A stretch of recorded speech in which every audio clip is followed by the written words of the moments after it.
Тиман хотын Элифаз Йовд хандан хүний мэрэгэн ухаан хүндэл хэрэгтэй юу гэхээс ертөнцийн эзэнд хэрэггүй. Үүнчлэн чиний гэмгүй байдал ертөнцийн хязгааргүй хүчтэй эзэнд ямар хэрэгтэй юм бэ? Бие цагаатах гэж оролдох чинь түүнд ямар хэрэгтэй вэ? Хайр хүндэтгэлээ чинь төлөө ертөнцийн эзэн чамайг шийтгв гэж чи боддгоо? Үгүй ээ. Чи түмэн гмийнхээ төлөө л шийтгүүлж байна. Зээл авах гэсэн хүнээс чи барьц шаарддаг учраас хувцас дутуу ядуу хүн хувцаа тайлан барьцаалдаг байв. Ангасан хүнд ус, өлссөн хүнд талахч өгөөгүй удаа чамд бий. Тэгсэн хэрнээ чи хүч чадалтай, олны дунд нэр хүндтэй болж хүний өмч газрыг хүртэл хүч төрөмгийлэн авсан. Түгээрч барахгүй чи энэ бүхнийг хийх хэрэгтэй гэж үздэг аж. Ядуу бэлэвсэн авгааг чи гар цайлгалгүй хоосон буцааж өнчин дорой хүүхдийн эрхийг хасж байсан. Үүнийхээ төлөө чи хавханд орж эргэн тойрон аимшгаар хүрээлүүлж гинтийн зовлонд улсан. Гүн харанхуйд ороод чи үзэж харах чадваргүй болж үгээрэл зовлон амсаж үерийн усанд живэх мэт. ертөнцийн эзний орших газар хол хотноос ч хол байна. Чи үүнийг мэдээд бидний тухай тэр юу мэдэж чадах вэ? Үл үзэгдэх учраас харанхуйтай л адил. Тэр харанхуйг нэвтэлж биднийг хянах нь юу бол гэж хэлдэг. Чиний хувьд ертөнцийн эзэн орчин тойрныхон өтгөн үүлийг нэвтлэн орчлонгийн хязгаарыг харах чадваргүй. Адгийн гэмт хүмүүсийн замаар явах нь чамд ямар ашигтай вэ?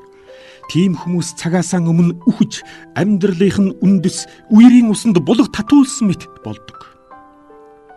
ертөнцийн хязгааргүй хүчтэй эзэн бидэнд хэрэг болохгүй гэж бодоод тэд холхон байхыг түүнээс гуйдаг. Гэтэл үнэндээ ертөнцийн эзэн л тэднийг үйлсэн бүтэмжтэй өгөөмөр баян болгосон юм. Мөн хүний үзэл бодлыг би зөвшөөрч чадахгүй. Гэмгүй шудраг хүн гэмт хүний сүэрлийг үзээд дайсан минь устж эд хөрөнгө нь шатлаа гэж багтан баярладаг.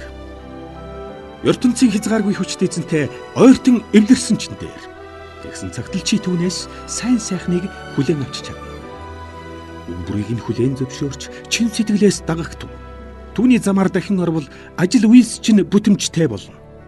Харин одоо гимхийхэн болж хамаг найдлага болсон эд баялгаан хог дээр хай.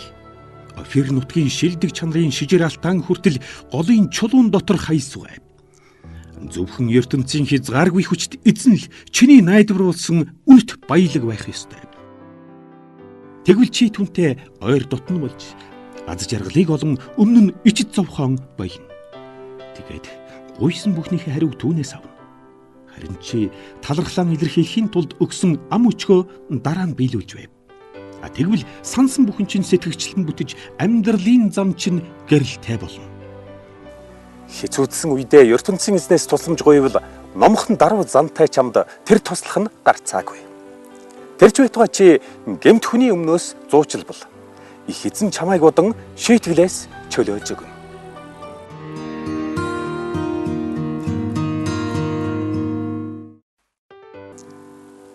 Йов хариу өчгтөө. Би ертөнцийн эзэнд гомдол мэдүүлэх болно. Би ийм байдлыг хэрхэвч зөвшөөрөхгүй учраас гомдол гаргахаас өөр аргагүй. Хэрв түүний байгаа газрыг мэдвэл сайнсан. Тэгээд шүүхтээр нь очвол бүрч сайн. Тэгвэл гомдлон илэрхийлж өөрийгөө баттай өмгөөлнө. Тэгээд хариу үгийн сонсвол бүгдийг ойлгосон. Тэглээгээд хязгааргүй хүчт тэр эзэн намайг устгахгүй харин онцгой анхаарах болно. Би шудраг байсан учраас үнэн хэргийн төлөө түүнтэй маргалдах нь зөв. Тэгээд тэр гэмгүй болохыг минь хүлээн зөвшөөрч намайг суллан тавина. Баруун зүүн тийш хаашаач явсан ертөнцийн эзэн надад үл үзэгдэнэ. Өмнө хойд зүгт түүний хүч чадал харагдавч надад үл үзэгдэнэ. Түүний үзэгдэхгүй байгаа нь чухал юм биш ээ. Гэвч тэр гიშгсэн мөрийг мич мэднэ. Намайг тэр сайтар хинаад холцоогүй шижир алт мэт гим буруугүй гэж хэлнэ. Би түүний замаас нэгч гажаагүй. Хэлсэн үгнээс нь ганц ч зөрөөгүй. Өгсөн тушаал бүхнийг нь идэх хоолноосоо илүү эрхэмлэн үздэг байлаа. Орчлонд царийн ганц эзэн байна. Түүний шийдвэрийг хэн өөрчилж чадах вэ? Хүссэн бүхнээ тэр хийдэг. Намайг хүртэл тамлах аж. Одоо хүмүүрийн амьдралыг төлөвлөж түүнийг биелүүлнэ. Одоо би түүний өмнө айн чичирч байна. ертөнцийн хязгааргүй хүчит тэр эзэн намайг үнэхээр айлган зовоох ажээ. Урам зоригийг минь мохоож тас харанх үед оруулан хаяв. Одоо би юу ч харж, юу ч ойлгохгүй болсон мэт. Гэвч энэ бүхэн надад аимшигтай биш ээ. Үнийг бий болгосон ертөнцийн эзэн л аимшигт.